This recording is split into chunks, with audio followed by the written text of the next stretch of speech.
The subcommittee will come to order.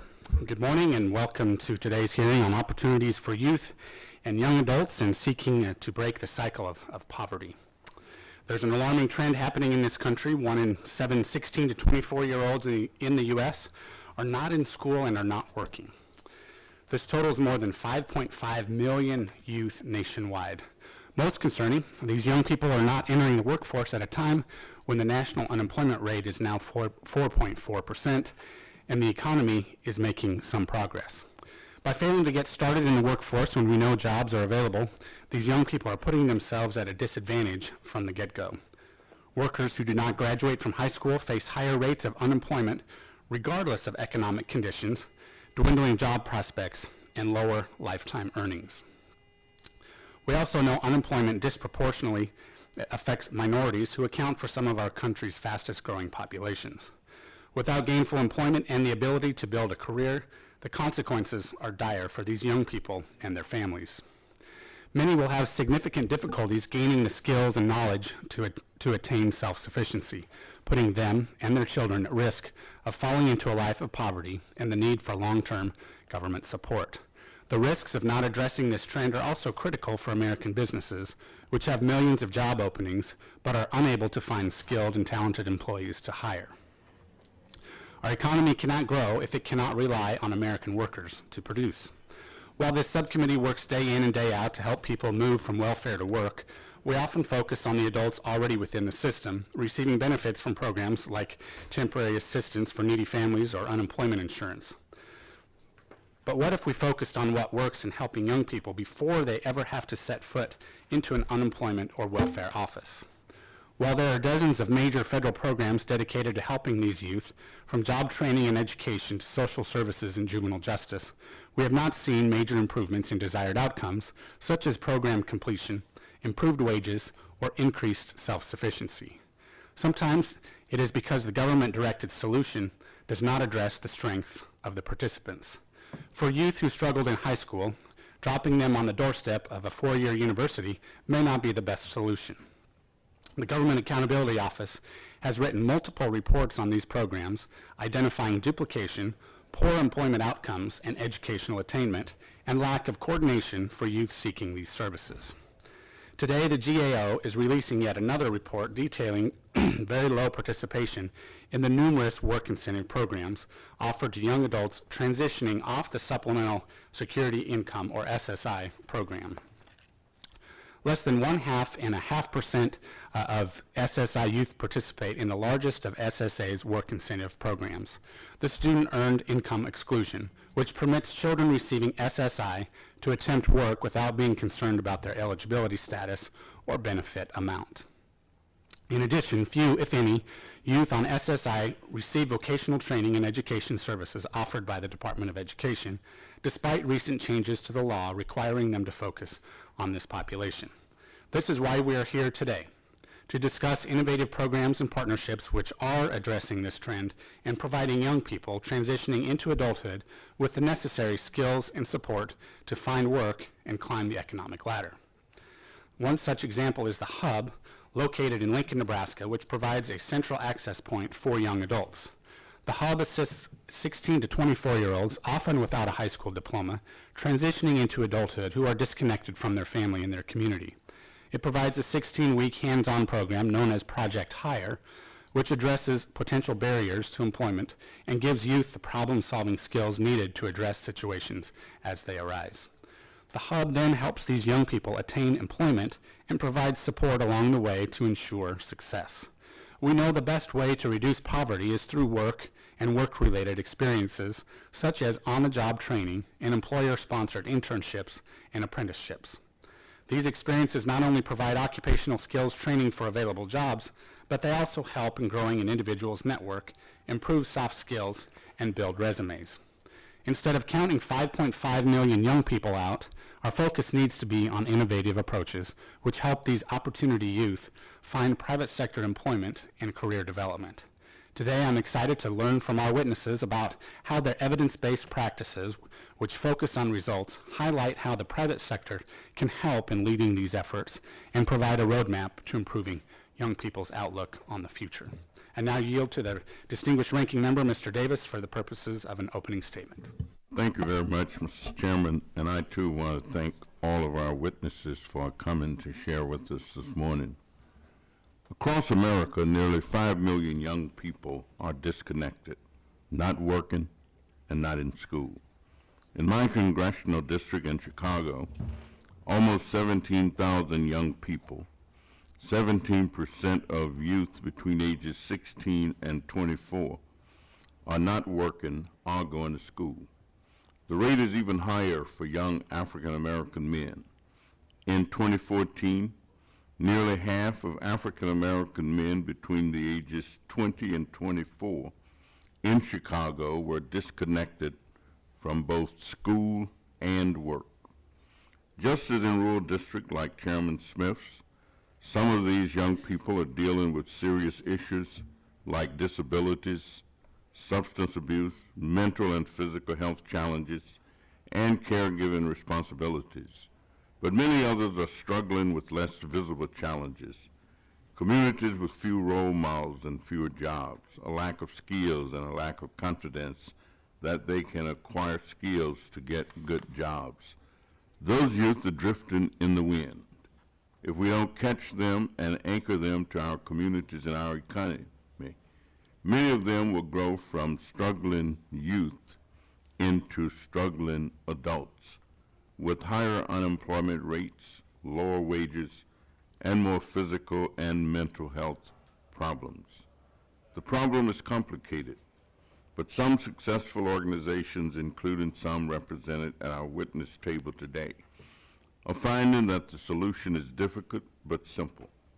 Reach out a hand to these youth, believe in them, and help them to believe in themselves.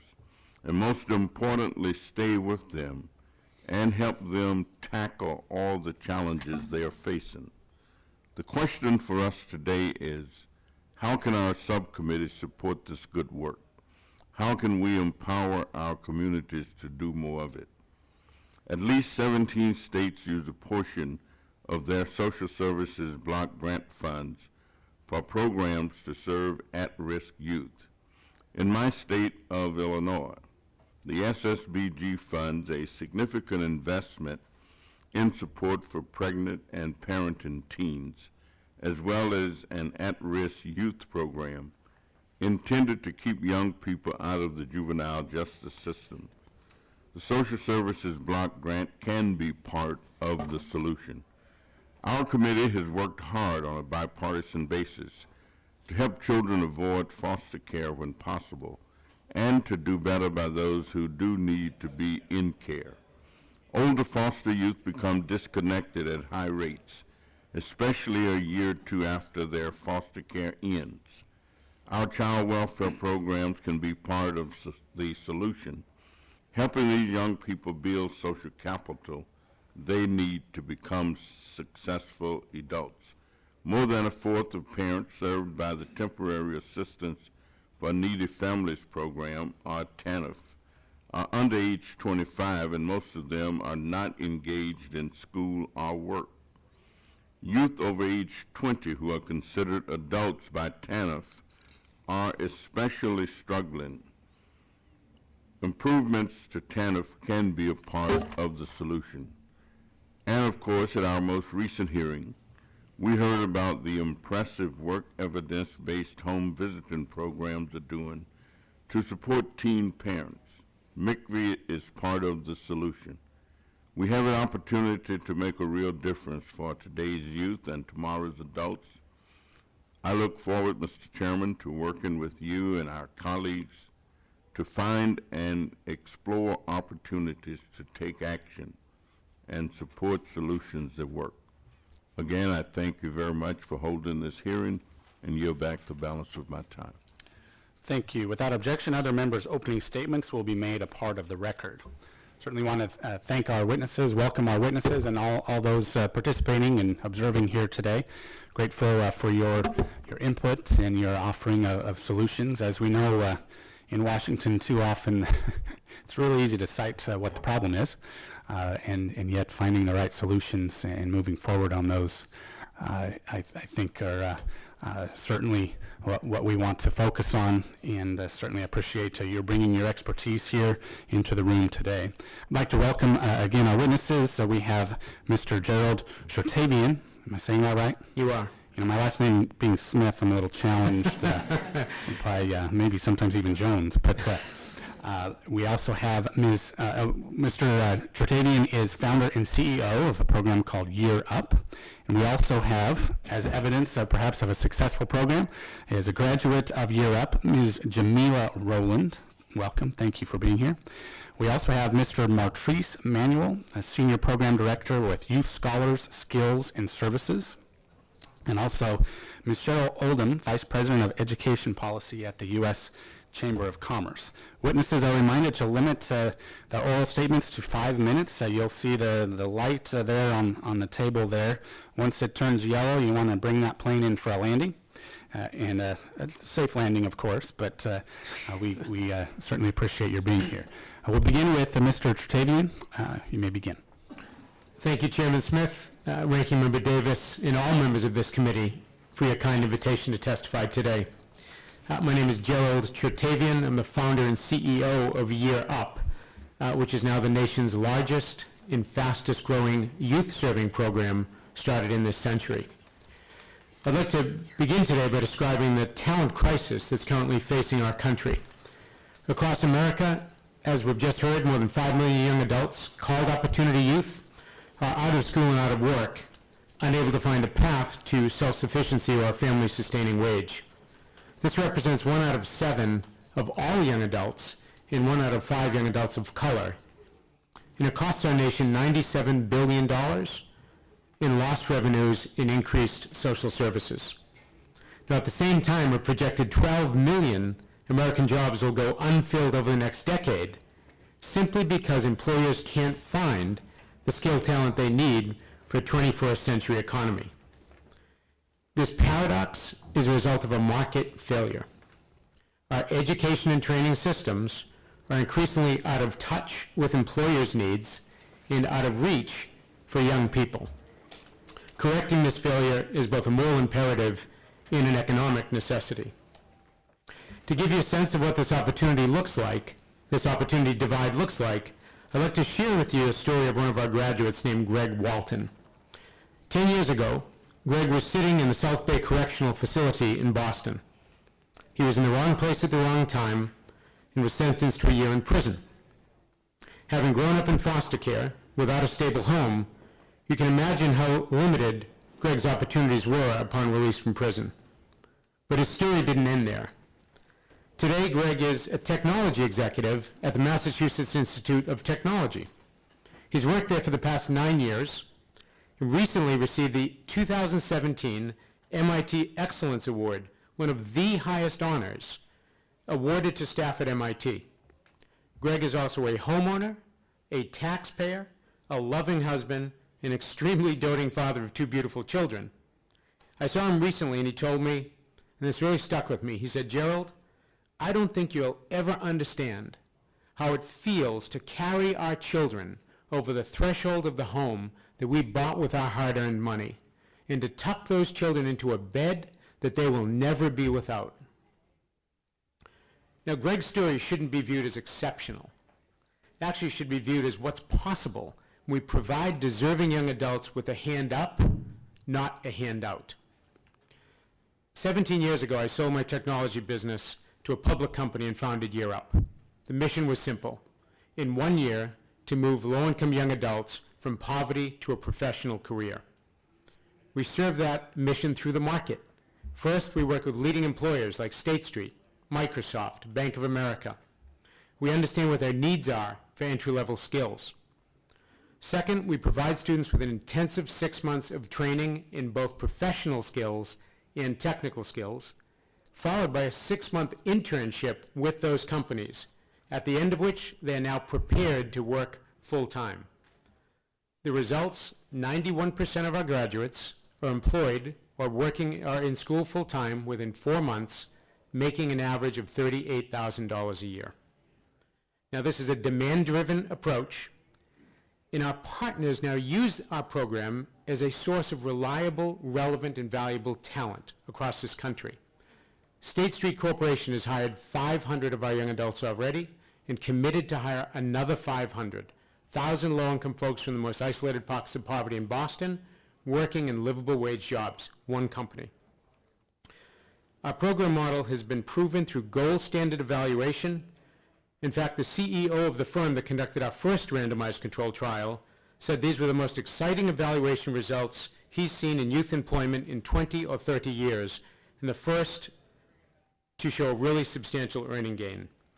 We are committed at Europe to rigorous evaluation, because if we're not putting our young adults on a path to a W-2 that grows over time, we're not serving them well.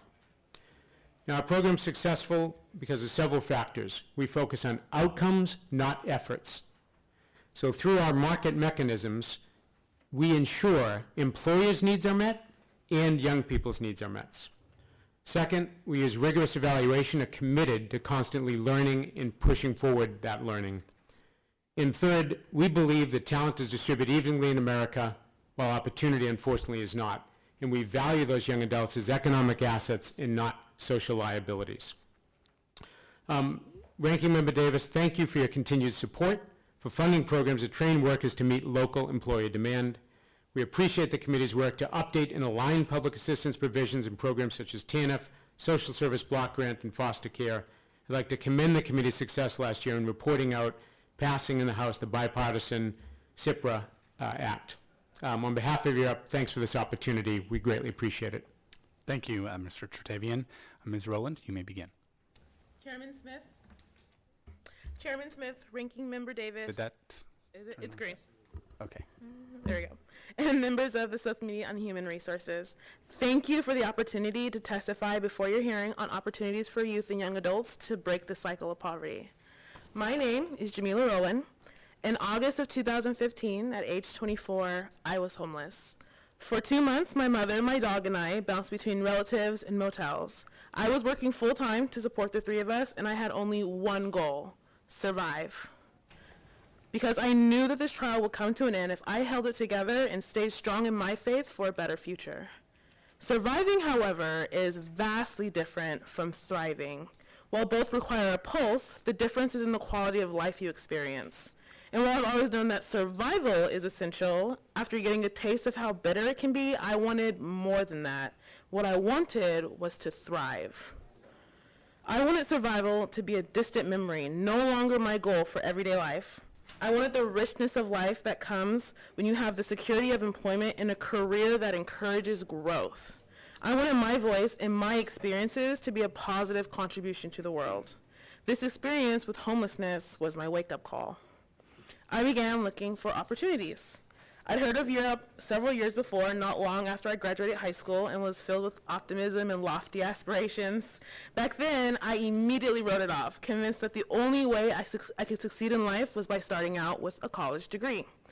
Life was determined to teach me a lesson, and after 7 years out of high school and multiple failed attempts at higher education, I came to the realization that maybe the traditional college route wasn't for me. Through all of this, I worked, I lived, I failed, I grew. The one constant in my life was a hunger for something more. After the trials and tribulations of experiencing homelessness, I wanted to give up on school. I wasn't willing to risk the stability that I had just fought so hard to achieve. So when my younger sister called me one evening, almost exactly a year ago now, to tell me about Europe, I knew I had a lot to lose, but even more to gain. As I started Europe, I realized this program was like nothing I had ever seen before. From the beginning, the staff represented Europe as more than a schooling opportunity. Europe maintains a high expectations, high support environment. They took the time to get to know me and my goals and dreams, to laud my strengths and bring focus to my growth areas. They gave guidance and advice and kept me focused when I was too tired to see straight. They taught me what it takes to navigate a corporate environment, and not just as an entry-level contributor, but as a young black woman moving into a realm dominated by older white men. All of this meant that I had to be there every day, on time, and fully engaged. If I didn't hold up to my end of the agreement, I was held to the contract that all Europe students sign. If I was 1 minute late or missed an assignment, I would lose points and, more importantly, money from my stipend. I learned that nothing was given. Everything was earned through hard work and visible dedication. Europe Student Services did their part to eliminate or minimize external obstacles so that I could stay focused on the rigorous academic and professional development program.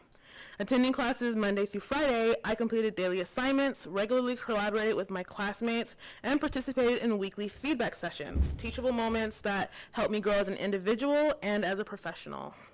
I had one chance to take this opportunity and do what I hadn't: thrive, because Europe had my back like no one else had before. And then they placed me at my internship at Microsoft. To many, that may not seem so big, but for me, it meant so much. Before joining Europe, I was earning minimum wage, and the huge opportunity that Microsoft represented was beyond exciting. They placed me with a team dedicated to helping me achieve my goals, to learning more every day, and to helping me get a sense of my own power.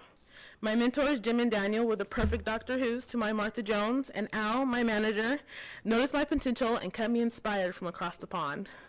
After my internship, I was immediately hired on as a vendor and was just recently hired on as a full-time employee as a business operations associate with Microsoft's IT Showcase team, making more money than I really only dreamed of.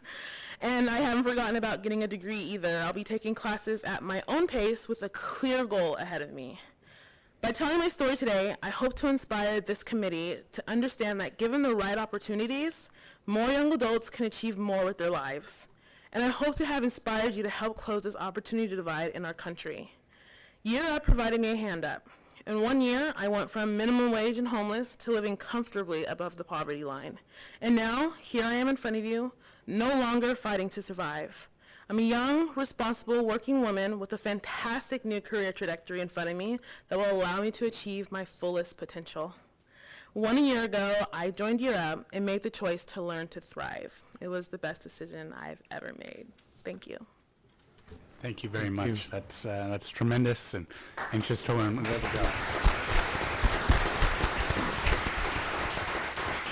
we go. Anxious to learn more as well, so thank you very much. Mr. Emanuel, you're recognized. Good morning, Chairman Smith, Ranking Member Davis, and all members of the subcommittee.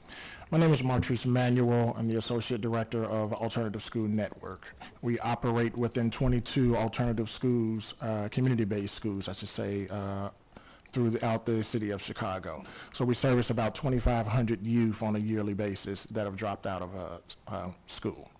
So the things that we operate in 3 areas, that is education, advocacy, policy, and employment. The reason that we do this, as Mr. Davis stated earlier, there are about 5 million youth, young adults between the age of 16 and 24 across this country that are either out of work or have dropped out of school. So that is our mission, to help to re-engage these youth. Some things to consider. A lot of these youth have, there's different titles for them. They're either considered at risk, disconnected, or opportunity youth. Some of the characteristics of these youth are youth in poverty, low academic standing, single parent homes, either missed or undiagnosed mental illness. And some of those mental illnesses are depression, anxiety, post-traumatic stress, and ADHD. Many of these youth come from disconnected neighborhoods, violence, poverty, low self-efficacy, poor academic preparation, and disproportionately, these are youth of color. To get a better idea of the story that I'm speaking of now, I'll talk to you a bit about one of our teen moms. Her name is Tia. Tia was in high school. She was 15 years old. She became pregnant. Through some altercations within high school and her pregnancy, she ended up dropping out of school. Tia wanted to go back to school, but Tia became, she needed to take care of her child. Tia was in the foster care system. She lived with her great-grandmother. Her parents had lost parental rights. Through At that time, Tia became 17 years old. She was out of school for about 2 years. Tia knew that she wanted to do better. She wanted more for herself and her child. So Tia began to do some research, and she located one of our schools, which is located on the west side of Chicago. Through that program, her caseworker set up a meeting with her, our mentor. Tia came in that first semester. We're not here to say that we worked miracles within a few weeks. She struggled that first semester. But through the consistent efforts and advocacy from her mentor, Tia began to turn it around. That mentor has provided guidance. That mentor has worked with, collaborated with her great-grandmother, her caseworker, bringing all parties together so that Tia can be successful. From that, Tia currently is involved in an internship program because we like to combine both education and career readiness.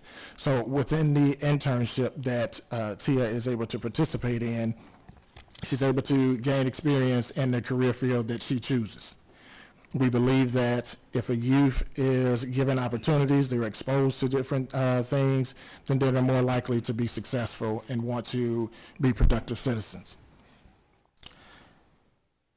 Educating teens is difficult for even the best prepared schools, but not educating them is detrimental to the mom and the parent, and the child that she's bringing.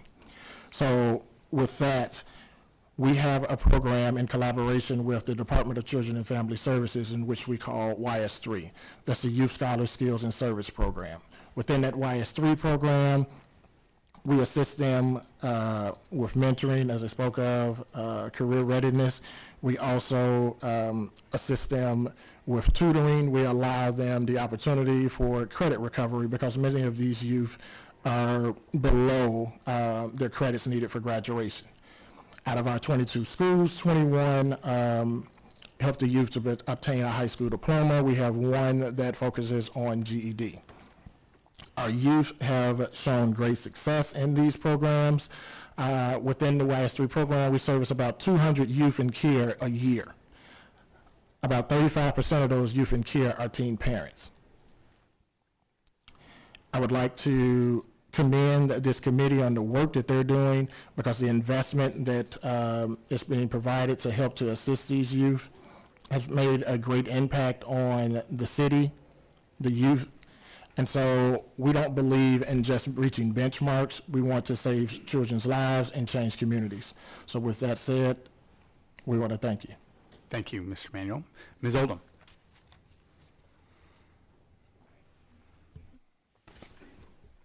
Good morning, Chairman Smith and Ranking Member Davis and members of the subcommittee. My name is Cheryl Oldham. I'm Vice President of Education Policy at the U.S. Chamber of Commerce. The Chamber is the largest federation representing the interests of business in the country, 3 million businesses of all sizes, sectors across the United States. And I really appreciate the invitation to be here with you today. You've heard already the numbers. You've talked a little bit about them yourselves, so I'd like to focus my time this morning on the opportunity that we see to significantly improve the lives of millions of at-risk youth by developing and implementing innovative strategies that can provide the skills, support, and education necessary to break the cycle of poverty. In 2015, the U.S. Chamber Foundation released a report called Making Youth Employment Work: Essential Elements for a Successful Strategy. One organization highlighted in that report is Europe, and I'm so honored to be here today sitting with Gerald and Jamila. They're a remarkable example of how companies are successfully working to empower low-income young adults to move out of poverty through training, internships, and a professional career. Another example of employers working to provide opportunities for at-risk youth and adults, and in turn benefiting from their skills, is the Hillside Work Scholarship Connection. Launched in the 1980s by Wegmans Food Markets to help at-risk youth finish high school. Hillside provides tutoring, mentoring, college preparation, and job readiness training to prepare young adults for jobs at Wegmans and 20 other employer partners. Another is Quality Float Works, a small manufacturing company established a work-study program where students attend academic classes in the morning and work on the shop floor in the afternoon. They test their skills on approved equipment, assist with prep work, and explore different roles in the firm. Students receive school credit for participating in the program and benefit from coaching on soft skills and have the opportunity for high-paying careers in manufacturing. And in turn, Quality Floatworks has an opportunity to identify promising young talent that might have otherwise gone unnoticed. Building on the 2015 report, the Chamber Foundation launched a youth employment initiative that is supporting employers and business associations championing scalable and sustainable solutions. In particular, this effort focuses on building the capacity for greater employer leadership and identifying promising practices for how the business community can more deliberately engage young people in an overall part of their talent strategy. We believe that in order to address the youth employment challenge of our time, we must activate the large network of business associations and other intermediaries that are well positioned to partner with employers. Our Federation of State and Local Chambers is over 2,500 strong. Many of them regularly engage with their members on issues related to finding and retaining talent, as well as ensuring that education and workforce programs are aligned to business needs. The Denver Opportunity Youth Investment Initiative, supported by the Denver Chamber of Commerce, is dedicated to improving educational and employment outcomes for youth. This initiative is focused on building connection points and pathways for young people, along with developing tools and resources for the business community and the many community-based partners that work with Opportunity Youth. Another important network is community-based organizations that can better reach disconnected youth.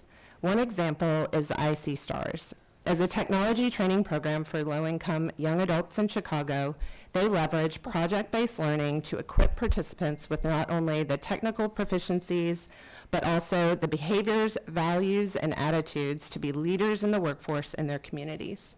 With about 1,000 hours of hands-on experience, the 16-week core curriculum creates small teams of young adults to solve real-world business problems, allowing them to develop the critical foundational professional skills employers need in the innovation economy. It's a good example of how alternative networks and ways of learning can make a big difference for Opportunity Youth. For our part, the U.S. Chamber remains committed to strengthening our nation's education system. This is truly the single most important step to addressing poverty. In addition, we believe that more employers must become involved in initiatives to help at-risk youth and must understand how these initiatives can benefit both students and businesses alike. Through our vast network of businesses as well as state and local chambers of commerce, we will continue to educate the business community on the opportunities effective youth employment strategies present. We encourage policymakers to consider how, through activating employer leadership and business associations as part of the solution, we can go a long way towards scaling up youth employment. Again, thank you for this opportunity to testify before you today. And welcome questions. Thank you very much to all of our witnesses. Ms. Oldham, thank you. Mr. Chertavian, in your written testimony, you discuss a commitment to rigorously evaluating what you're doing. You look for perhaps W-2s and increasing nature, hopefully, of those W-2s for your participants. You also discuss how perhaps some of our institutions, be it educational or others, are really wanting to do the right thing and yet are not really adequately preparing young adults for success in the labor market. And I'm concerned that Congress oftentimes funds programs without looking at the evidence of success. So you recommend focusing on outcomes and results. In your testimony, what measurements do you use to evaluate Year Up's success in helping the youth move out of poverty and up the economic ladder, and how frequently do you measure, and can you tell us more about what you do with that information and who might find it most useful? Sure. Thank you for the question, Chairman Smith. We're currently undergoing our third randomized control trial. The last two were funded by the federal government. In one of the most significant investments this country's made in studying anti-poverty programs called the PACE Initiative. Our goal is to prove and improve what we do every single day. We measure the increased earnings that our graduates are able to achieve over now a 3 to 5 year outcome versus a control group that was also admitted to the program but that was not served by the program. So you're looking very specifically at control groups versus those who were served, measuring the delta of their earnings is your first major measure. We also measure post-secondary attainment, so how those young adults, now that they can feed their bellies, how do they continue to feed their brains, right? And those often have to be done concomitantly for folks in this country today. We will then look at other factors of how young adults are achieving, like wealth creation. Are you now buying homes? You're investing in assets. It's not just income, it's actually achieving wealth over time. And so we're looking at those factors. We study the randomized controlled trials, the most rigorous. We do assiduous surveys 1 year out, collect data on the students who graduated a year ago. Every 5 years, we'll do a complete sweep and go all the way back to 17 years ago and grab every single student we can. It tends to be through different mechanisms like text and interesting ways to get that. That data absolutely drives every improvement we make, and we're dedicated each year to saying how do we get better and smarter. And what we've learned, I would humbly think over the past 17 years, could be very applicable to a wider range of federal programs that are looking to actually serve young adults and move them out of poverty. So it's something we'd be more than happy, however helpful, to share anything and everything we've learned over 17 years. We've now served 17,000 young people in 21 locations across America. So we have learned a lot that we'd be happy to pass on. And on the data we've acquired, we'll happily pass on that in ways that are effective. Our goal is not to grow a program, it's to help this country. So if this program called Year Up can help our country, that is our goal as a program, is to ultimately be of assistance to the wider issue of those 5+ million young people. And do you feel that the federal government, perhaps in the limited interactions you have with them on funding, on the funding front, do they express an interest in as much data as you might have, or obviously you're very rigorous in going through all of that data and looking at outcomes? Has the federal government indicated an interest in all of that? Is there room for improvement? So what I've observed myself is there's an increased desire to look at evidence-based and increasingly outcomes-driven models. I think the outcomes-driven is in its ascendancy. Evidence-based we see increasing. Unfortunately, though, we still see a disconnect between who gets funded and how those programs are evaluated. So it seems programs in operation, newer programs may be being held to different standards. Programs have been funded for a while, so we receive almost no government money today because we don't fit often in the somewhat inflexible requirements of a program, yet we're the fastest growing program in the country that serves low-income youth. So there's some disconnect there between how funding currently flows and indeed the evidence base is growing, that's for sure. Okay. Well, in the interest of time, I have a lot more questions, but I might have to postpone those. But we'll move on here. Mr. Davis, you're recognized for 5 minutes. Thank you very much again, Mr. Chairman. Mr. Manuel, we know that foster youth are twice as likely to become teen parents as their peers. And we also know that they're all much more likely to have more than one child before they're 19. What are the critical services that your organization provides that really help these young people decide that it's not time to have another child and that there would be some impediment in all likelihood to their continuous progress? Thank you, Mr. Davis. Well, first of all, we obviously know that we're not the pregnancy police, but we do try to put things in place for those teen parents. First, we start off, I talked about earlier, about a mentor. That mentor meets with that youth daily. That mentor also helps to direct that youth to other teen parenting programs, sits with them so that they can get background on financial literacy, what it means if they have another child. They also work with that particular teen parent, involving them with group discussions so that they can sit with other teen parents to learn about some of the issues that they face with having more than one particular child. The biggest thing that most influential piece that I could say is just those youth having a role model to look up to. So when they have those particular individuals in their lives, then it helps to somewhat reduce the likelihood of them becoming pregnant again. Thank you very much, Mr. Chertavian.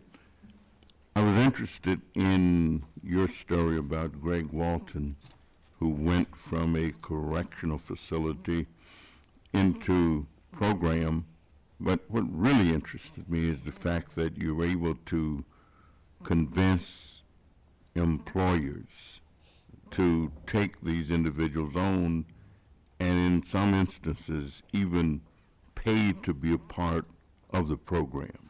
How do you get employers to really join in? So we appeal not only to employers' social responsibility, but perhaps as if not more importantly, their wallets.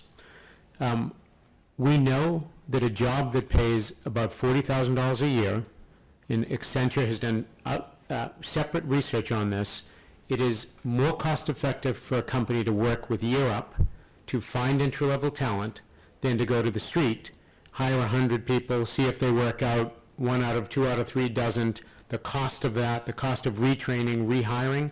So we can produce research in front of a company that says, you may not have seen these young adults as economic assets. We can prove to you, 17,000 young people now, that this is not only a better but a more cost-effective way to grow your workforce. Once they see that, it now becomes something they're coming to us for. So American Express said we will now take 200 entry-level Java developers from your organization, but we need you to open up in Phoenix and in Plantation, Florida. So we move also to accommodate the need of industry, which means we have to be responsive to where the job demand is in this country. And I think that critical thing is you've got to start with the employer and work backwards. And many programs are starting not at that employer end, and therefore there's a disconnect between what the employer needs and what training's happening for the young person. If we could reverse that flow, boy, we could help this country. Thank you very much. And quickly, Ms. Rowland, you expressed glee when you were able to connect with this job that really paid enough money for you to feel like you were living well or decently on. We just had an experience with a young intern who managed to get a job paying $18 an hour for the rest of the summer with the utility company.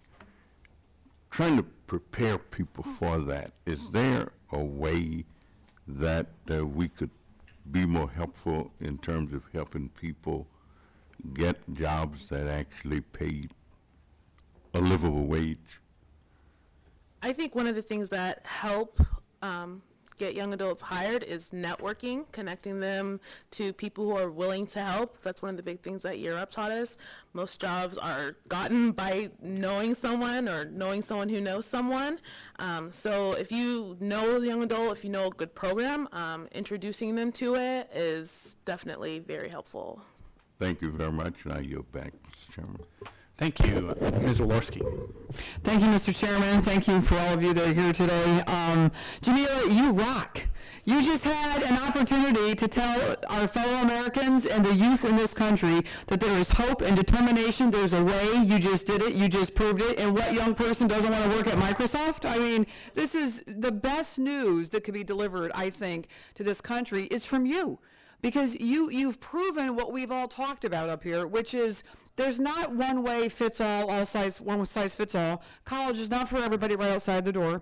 You know, I so much appreciate your determination and the hunt and the mission that you were on. And I think that, you know, for me, when I look at organizations like Year Up, I've got an organization in my district as well, Goodwill of Northern Indiana, that has a program called Excel Center. And, you know, they're bringing on hands-on this and hands-on that and offering, you know, business connections and setups and all those things, networking, like you said as well. But I think it's so important for young people in this country to be able to talk about the fact that they can point to people who did this. And I think it's easy, and I think it's easy at the federal government level to say that government always has the answers, we always do this right, you know, all these models and plans never exhaust. And I think today, the reason this is so important is to listen to all of you, but Jamila, especially you, to be able to say that being able to fund innovative programs and being able to allow innovation and research and those kinds of things to happen in the private sector, to come along in the front lines and absolutely start showing new ways, new innovations, new paths to follow. And I think one of the things that you said is so important. You talked about, and it matches up with my Goodwill in Northern Indiana. They talk about career in college, not college and career. And I think when we kind of start breaking through that mindset of setting people free, setting young people free, they don't have to go into that one mode and that one model. So in initiatives like the Excel Center in my district, Europe, that you're involved in, they're locally driven. They adapt to individuals. They help make that bridge out of poverty. But Jamila, you mentioned that in the 7 years that you were trying to attend college, you couldn't find support you needed to make it work. What specifically did Europe do that colleges weren't going to provide? What was it that when you saw that and you thought, oh my gosh, I just found the key, I'm walking through the door, what was it that they offered that you didn't see anywhere else? A stipend. Aha. A stipend's so critical because during the program I had to work just to pay the bills. Even the stipend amount wasn't fully enough to take care of everything, but the fact that there was a stipend meant that I could reduce my work hours and focus on this program without having to, you know, work all night long and then come in the next day tired, not fully receiving everything. And let me ask you this. So I spent 2 years on another committee chairing a subcommittee on the bridge out of poverty, and on nutrition, and it was on food stamps, and it was on all these different things, but we had 17 hearings, listened to people all over the country talk about the bridge out of poverty. And the one thread that I saw in all of those hearings for 2 years seems to be also buried in this success of yours. And can you speak to the fact of, I guess one of the things that I saw was it's one thing to just be providing money maybe over here or normal just traditional resources over here without human interaction. Can you speak to, when you talked about accountability and all these classes, how much just having another human being person, not just being a number through a government, but the hands-on with people, how much of a role did that play? That's probably right under the stipend. It's so important because every day I walked in, I knew the staff knew my story, knew my situation, knew my circumstances, my challenges. And so when I needed help and I reached out, I didn't have to retell my story every time, which can get extremely exhausting and very discouraging as well. So having someone who knows your story, who's willing to engage on you, who checks up on you, if you're going through something, it means a lot to know that they care more than just their bottom line. Right. And then what kind of, what was going on with your family? So as you're going through this process and you're interning and you're happy and you're working and you're doing all these classes, that stipend's coming in, things are a little bit better. I'm sure your self-confidence was building, you felt more secure. So what was happening with the interaction around other groups of people, your friends and your family, as they were watching this transformation? What did your friends say? I honestly didn't have much interaction with my friends at the time because I was You were so busy? I was really busy. But every time I gave updates on, oh, cool, internship at Microsoft, everyone was so excited and supportive. My family was so excited and supportive. Yeah, I don't know if you read my testimony, but my sister, she cries about everything because she's always super excited. And so I had a lot of support from on a personal level. That's awesome. Well, lady, you rock.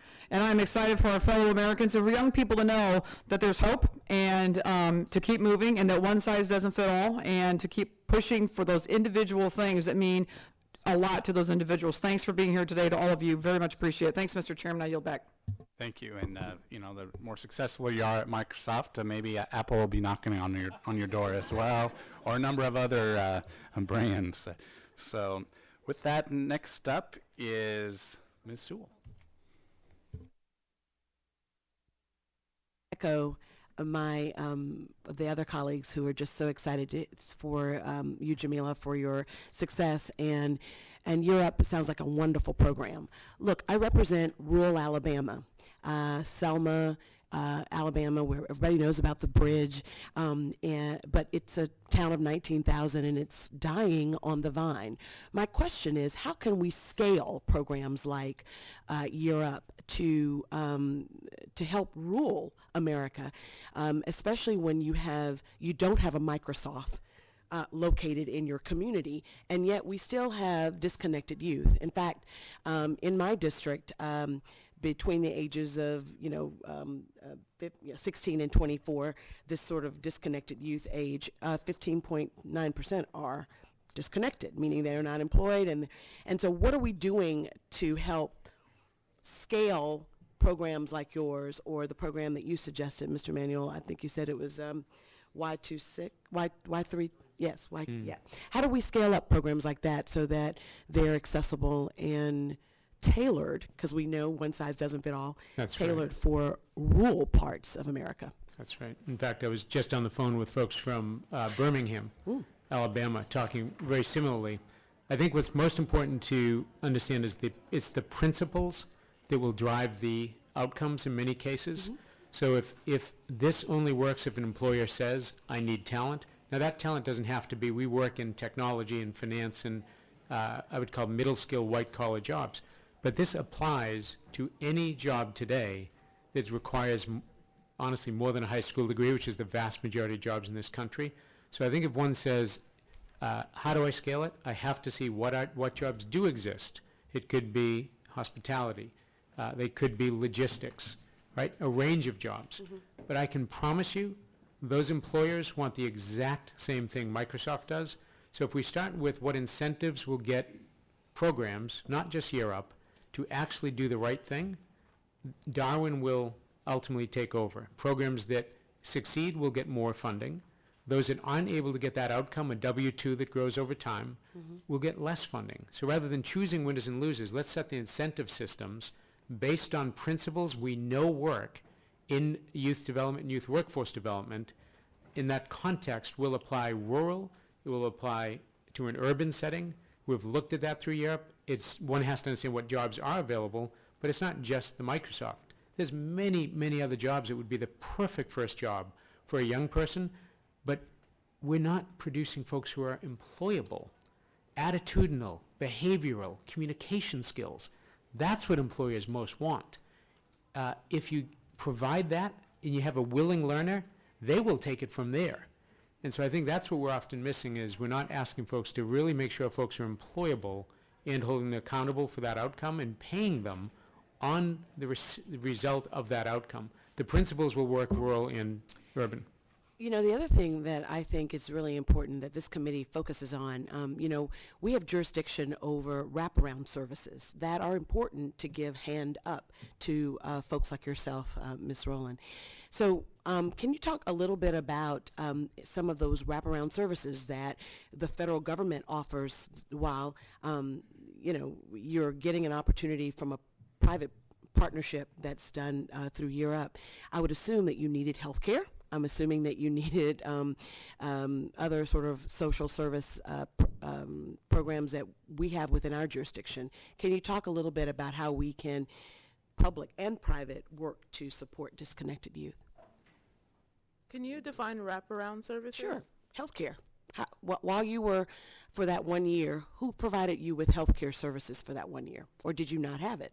I had healthcare. I had healthcare through the Affordable Care Act. Okay. Yeah. And so talk to us about whether or not it was affordable for you. I just really want that's a wraparound service, right? Right. So yes, this program provided you with training, which is great, and a job opportunity. But we also do programs that are like social service block grant programs. We do TANF, temporary assistance for needy families. Those are the kinds of federal programs that we have jurisdiction over. And I'm always interested in seeing how working in tandem, private and public, can uplift and undergirth disconnected youth, such as yourself. Yeah, so I was the recipient of benefits. I had health care, I had food stamps, and it really took a lot of stress off of me, knowing that those taken care of, that I didn't have to shell money out of pocket Right. that I really didn't have. I know healthcare can be really expensive too, and knowing that if I did get sick, I could go to the doctor and it won't like put me in a financial bind was critical. And I think that what your success story really illustrates to all of us is that, you know, those programs are not about trying to breed dependency. Rather, they are programs that can help undergirth and working with private give you the hand up that you need in order to be the success that you are today. So I want to thank you for being so brave to come and talk to us about your success, and just want to remind the committee of how important what we do is as well in undergirthing disconnected youth. Thanks. Thank you. Thank you, Ms. Sewell. And given the time constraints, we're going to do a 2-to-1 ratio. Next up is Mr. Reichert. Thanks, Mr. Chairman. Well, welcome, and thank you all for your testimony today, and especially thank you all for the hard work that you do. Jamelia, you and I have a couple of things in common. Did you know that? One is I lived on the street too. Ran away when I was a senior in high school and lived in an old car. And so I think, you know, eventually you're going to be a congresswoman. So that's, you know. Second, maybe not. Maybe You may don't have want higher to- aspirations as well. Right. Yeah. Yeah. Maybe senator, or I don't know. Secondly, I come from the state of Washington, and I was the sheriff there. So we have a list of partners, and I was happy to see the King County Sheriff's Office is on there as one of the partners. It is, I think, definitely a community effort, and the police. I spent 33 years there, and so I, you know, just saw about just about everything that you could see. And I know how hard you had to work to get to where you are, but now the responsibility is not just about you; it's about all those friends that you talked about that are all excited. Now you can help share your success with them, right? And I know that you're going to do that because I can tell that by the energy that you have in your personality. So did you bring friends and family today that are supporting you, or are they supporting you from? Yeah, Another- everyone is supporting me from home. I came solo on this trip because it was a little last minute, but I'm pretty sure everyone who's willing to be awake this early on West Coast time is watching right now. Well, say hi, Mom. Hi, Mom. So here's the bottom line. We can, you know, the stats are good. I really like the way that all of you are approaching, you know, your each individual piece of this, and collecting the data is absolutely critical to success in figuring out which programs work. The federal government, like I've been here, this is my 13th year here, and I still can't figure out how the heck they do things. And it's complicated, it's convoluted, it's sometimes not based on fact, it's based on politics. My belief is the best work is coming from all of you. You're in the trenches, and you're working with people that are day in and day out knocking on your door, and you know the best ways to reach people. When we talk about, Mr. Manuel, 2,500 in Chicago per year that don't graduate, and we talk about these disconnected youths, and we need to have these programs to reach these young people. We're losing smart young people every day. How do we, my question is, and maybe, you know, your organizations haven't delved that deep into it yet, but how do we prevent the disconnect from happening in the first place?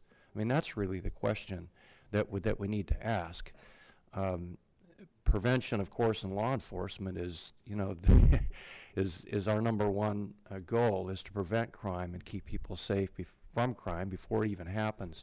So does anyone, I'm going to ask the entire panel this question, what are we going to do to stop this disconnect in the first place? What are we doing? How can we work to help young people start out with a strong foundation to begin with? What's the answer to that one? That's the $1 million question. And I know this isn't an education committee, but humbly, I think if we can do a couple things, first of which is ensure our children are ready to read when they get to school. Probably one of the best things we can do for our children in this country. The second is when we talk about high school, when we know that 50% of every college goer in America today works full-time, we have to ensure you leave high school knowing how to work as well as how to consume post-secondary education. And we talk about career readiness in the United States, but there aren't standards and assessments that actually drive someone being employable. And what happens is you've graduated high school, you don't have those skills, you're working 80 hours to just get by. College post-secondary is a dream. So I think there's a lot we can do in high school, not only dropout prevention, but proper preparation for the world of today, coupled with early childhood literacy. Kind of a barbell structure could be effective. Mr. Manuel. Thank you.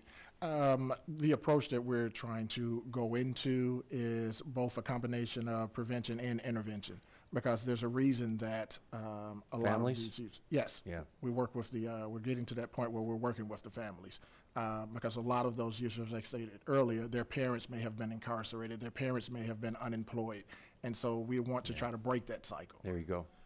The other thing that we look at is trauma. We use a trauma-based approach in working with the youth, but not only the youth, that the staff that work with our youth. We do realize that it takes a toll on the staff dealing and being faced with all of the different trauma, the events that these youth bring to them on a daily basis. And so monthly, we take the staff through vicarious trauma. And so we give them an outlet. And so then they're refreshed and able to go and meet with those youth and then talk to those families again. Thank you. Mr. Chairman, if I may indulge just one quick question. Jamelia, what high school did you go to? I graduated from Federal Way High School. Federal Way High School. Yes. Go. Go Eagles! Yes. All right, thank you. Next up will be Mr. Bishop, followed by Ms. Chu and Mr. Corbello. Mr. Bishop. Thank you, Mr. Chairman, and thank you for the committee, and thank you to the panel. It's a great discussion. I wish we had more time. Mr. Chertavian, thank you for what you do. It's amazing what we can do when we operate in such a logical way. I really do appreciate the way you've approached this and the way you present this, because it is very logical. I'm thrilled to see Ms. Rowland and how well you're doing. I'm wondering what percentage of your graduates, well, I don't know what you call them, those that have succeeded through your system, are actually employed? How many actually get a job and matriculate through the system? Sure. So 91% of our graduates within 4 months, and we have a very clear window, comes down, will be full-time employed. A small percentage are going to college full-time and working part-time, but 91% of those graduates, average wage is $38,000 per year. Immediate taxpayers for this country. Amazing. Very excellent. Ms. Rowland, when you finished with the program and you found your job at Microsoft, did you have to relocate? And how did you make ends meet in between, in your transition period? Where'd you live and how'd that work? So I didn't have to relocate. I live in Federal Way still, and I commute to Redmond every day. Not for long, hopefully. And with employment, I was hired directly after my internship with no gaps because they needed me. So I didn't really have much of a transition from being a student intern to an employee. That's great. Good. And Mr. Chertavian, do you help with it? Does a program help with transition period type stuff, relocation and gas? Absolutely. In fact, our only outcome we focus on is that young person get the W-2 that grows over time. So whatever we need to do to ensure that happens, we also have now, 11,000 graduates. We'll have 30,000 grads in the next 5 years. We have a whole alumni association across the country. So if you needed additional financial literacy support now that you're getting a mortgage or a car, we have an EAP program for graduates, employee assistance program, if they had a crisis that could come up, additional college counseling to say, how do I finish that degree? Through year up, you get 1 year of the degree under your belt. How do I finish that now that I'm gainfully employed? So we have a national alumni association across the whole country that is very scalable and very cost-effective because it's access through Skype and, very easy means as opposed to trying to replicate that in 21 locations in America. Thank you. Mr. Manuel, I was involved, I'm from the Michigan, Detroit area. I was involved in Covenant House, which is a very similar organization to the organization that you're with, and I can tell that our mission is very simple, very similar. How do you, and when you're out there, you're looking for that demographic of folks that you're focusing on, how do you attract them? What gets them into the program? They've probably known about it. They've tried different programs. What brings them into your program? How do you reach out and grab them and pull them in? Well, a big part of our recruitment, I should say, is their peers. And so we allow their peers to have an opportunity to be able to talk and recruit and talk about some of the things that they've experienced. Because it's easily, we can lay everything out, have the conversation about the internships, what it means to have a high school diploma. But if that's not a practice that they're used to or that the family have embraced with, then they're not going to buy into it. And so we try to set up what we call a trial period, a pending period. So we allow that youth to be able to come into the school, experience everything that any other student would experience, and then that decision is made by that youth to see if that's a fit for them. We're not schools that feel as though we want the elite youth. We make sure that our recruiters, whether it's the youth or paid staff, that they go into those areas that no one would ideally go into, to try to bring those youth back off the streets, enroll them back into school, and letting them know that they do have a promising future. Interesting. I know that the two missions are the same. The organization that I was speaking of, the Covenant House, and if we could get all of the organizations together and figure out how to reach out and to really connect with the youth out there, I think it would make a big difference if we could do that. Thank you all very much, and I yield back. Thank you. Next up, Ms. Chu, followed by Mr. Cabello. Ms. Chu. Mr. Chertavian, your program is so impressive, and Jamila Roland, your story is so inspirational. And Mr. Chertavian, your program incorporates so many different approaches to helping youth and young adults gain the skills that they need, including training, mentoring, and providing internships with private sector employers. And in your testimony, you stated that education and training systems are increasingly out of touch with employers' needs and out of reach for young adults. You also indicated that you'd like to see assistance programs such as TANF and the Social Services Block Grant more closely aligned with the demands of the labor market. TANF, for example, puts states at risk of federal penalties if they enroll too many people in programs that combine job training with work. And in many cases, programs like yours that produce successful outcomes do indeed try to align them. So what in your opinion, what would be an ideal form of TANF that would allow for greater employability, for good middle class jobs for young people? Thank you for the question. I think what we see is funding programs to try to help someone we know isn't working. So if we say to the folks who are in the business of training talent, actually we'll pay you upon a result, right, when you achieve milestones. So the incentive has to be based on that outcome, I think, first and foremost. For the individual, as Jamila said, we started with where is she right now as we met her at the door, right? What was her personal situation? How do we help her? If she needed to get a part-time job in addition to what we're doing in training, that's great. If she needed some assistance, you mentioned before, on transportation to get to that internship, how would we be thoughtful about doing that? So we're flexible around the human being and what their needs are, and that often is harder to implement in a program that has very rigid requirements as to who you can serve. Do they lose certain benefits if they're gaining certain benefits? So we would increase flexibility for sure. Have the incentives follow the outcomes we want primarily, And I think you've got to start with the employer and work backwards as to what the employer needs, which is skilled talent.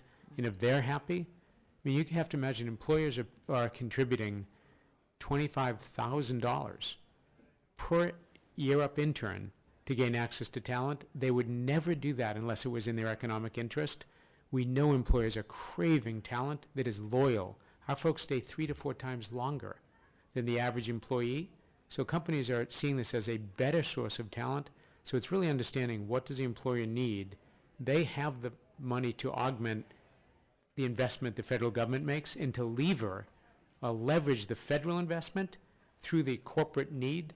I think we could do quite a lot there to use TANF as a lever, but expect corporations to have skin in the game as well. Because if they don't have skin in the game, they don't value what they're getting in terms of talent. So I like your idea of going backwards and seeing what the employer needs. TANF has this limit of 1 year of education and training. Is that enough for employers in your experience? Yes, yes, it is. 1 year is enough to get started. Many of our companies will say to us, we expect your graduate to continue to complete their education. In fact, American Express, they start at $37,500. Amex will pay for them to complete their associate's degree. As soon as they complete it, they move to $55,000.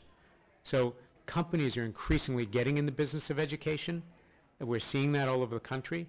But if we can leverage, not pay for everything from the federal government, but encourage the right incentives for the employer to do the right thing, I think we could get more from our federal dollars in this space.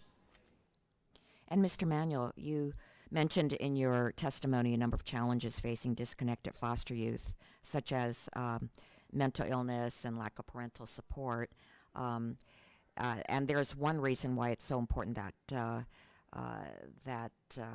we make sure that we don't make deep cuts to Medicaid, and that is that could undercut the health benefits for these youth who are struggling so much.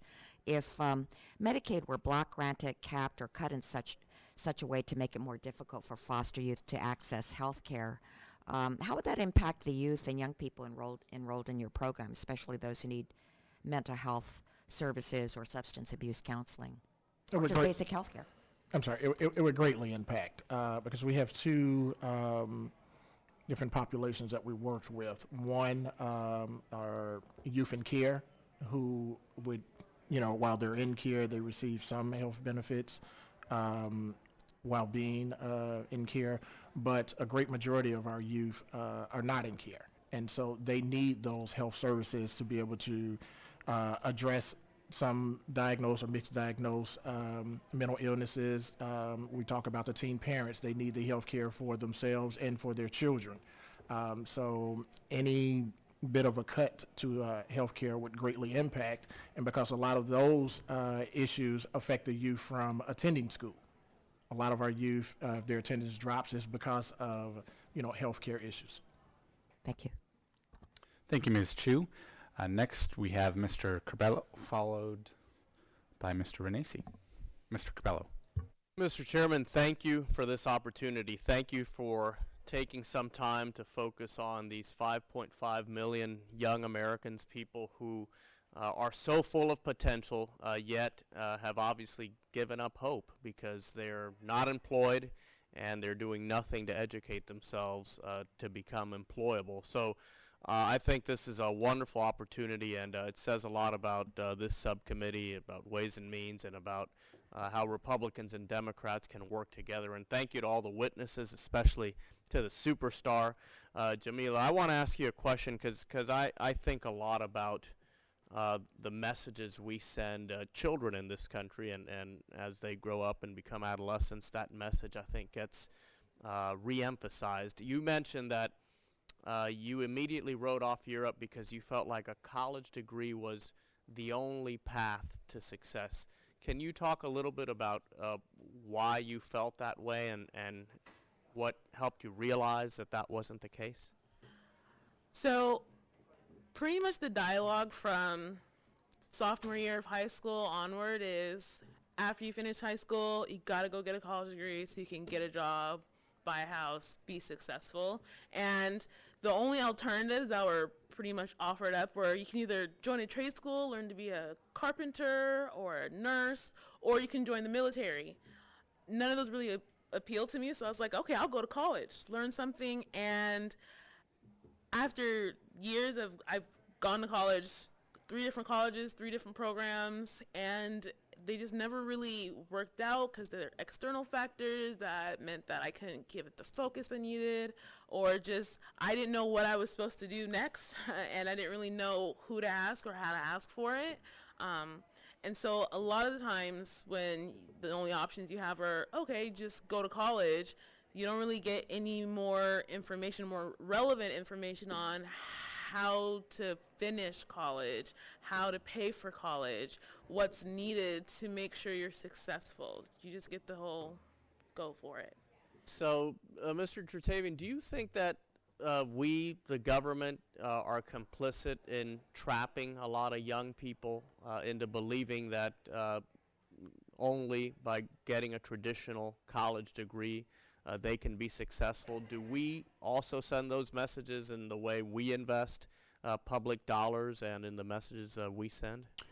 Yes, we do. Unfortunately, reinforce that belief system. In part, we think about how Pell Grants flow.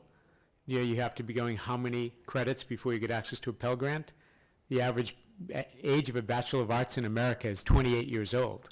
That means you're probably doing it part-time, so that gives up your Pell eligibility. Even to get financial aid, I could not complete the forms for our students. I didn't know how to do it. So just the ease with which one can access that, also the expectation.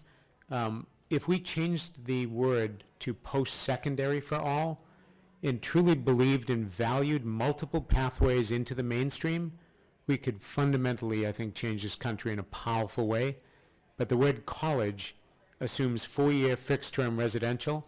That's only 8 out of 100 adults in America have a 4-year degree that they got between the ages of 18 and 22. 92 adults of 100 do not have a BA that they got between the ages of 18 and 22, and often, as to the folks thinking about policy, what was our lived experience, and is that with which we're creating the idea of what we want, as opposed to 92 out of 100 Americans don't do 4 years between 18 and 22. Yet we disproportionately fund that. Correct.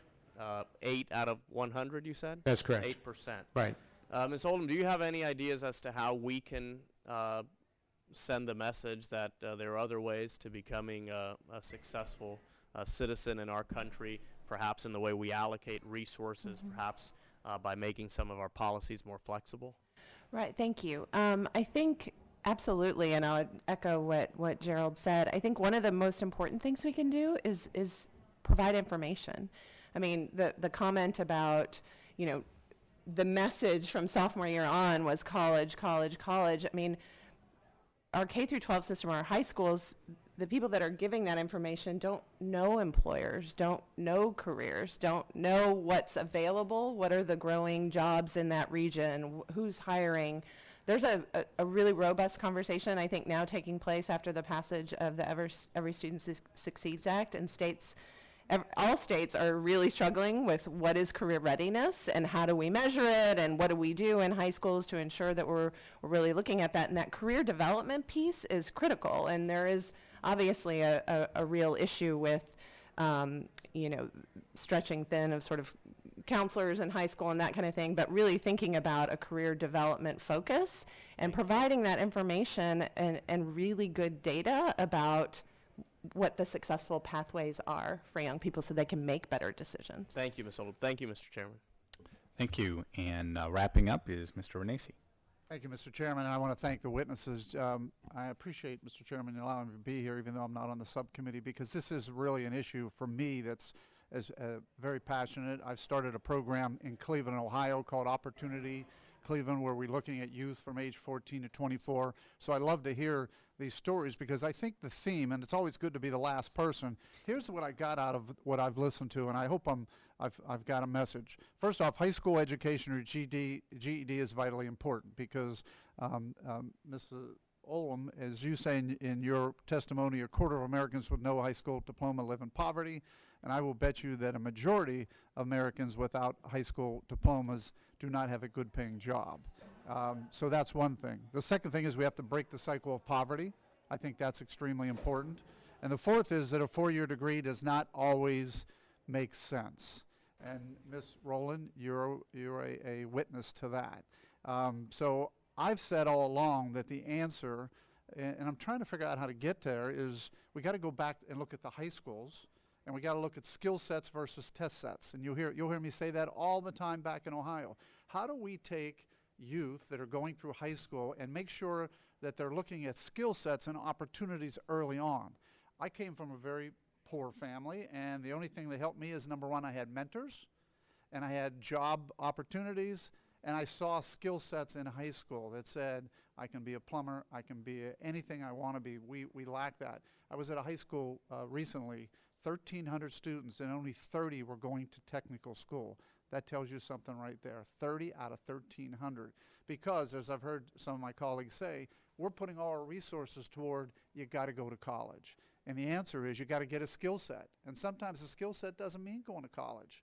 So it's interesting that you can be a plumber and own your own company and make a lot more money than somebody who goes to college. Or you can graduate in Ohio with a degree and make $25,000 to $30,000, or go become a welder and make $75,000. I mean, these are the opportunities that we need to talk about early on. So I appreciate that. I'm assuming you're all agreeing that these are some of the issues, but I guess my question is, how do we change it? How do we fix this? And what can we do as federal legislators to change the system? Because it sounds like what I just said, you're all talking about are our problems. So how do we fix it? I did hear, and tell me, maybe we need to redirect resources. Maybe the Pell Grant issue drives people to college versus high school. Any thoughts from any of the panelists? Yeah, no, thank you. Absolutely. I think there are some things in terms of redirecting resources. I think really, I mean, we've talked a little bit about this, but how do we focus on outcomes in the programs that you do fund, and really measure? We value what we measure what we value, and instead of really focusing on the inputs, focusing on the outcomes. And what are those important outcomes? Do you have a job? Do you have a sustaining wage? And what are the programs that are leading young people into those paths, and get rid of the ones that don't? Sure. Ms. Rowland, it sounded like you found your way after high school. I almost want to think back. What, in high school, did you think you were missing something? You didn't see it? I mean, I hate to pick on your high school, because I do think what we've done in high schools is we've directed everybody to college as well. It did take me a long time after high school to kind of figure out that I didn't really know what I was doing. I thought I knew what I was doing because I did what they told me I should, and that was aspire to college, apply, do what you can to get into college and get a degree. But I didn't really know what the realities of that really entailed, like financial aid, filling out all the paperwork, getting loans. I've gotten some terrible student loans before. So a lot of it is knowing exactly what the expectations of life are, really, and then being able to find opportunities to get to where you want to be with knowing those expectations. Mr. Chernavian, your program actually gave me the thought that some of that could be done in high school, and you're really the subset after high school, and you're doing some of the things we could do. I mean, I think it's fair to say that Europe exists because of systemic failure elsewhere. I think that, broadly true.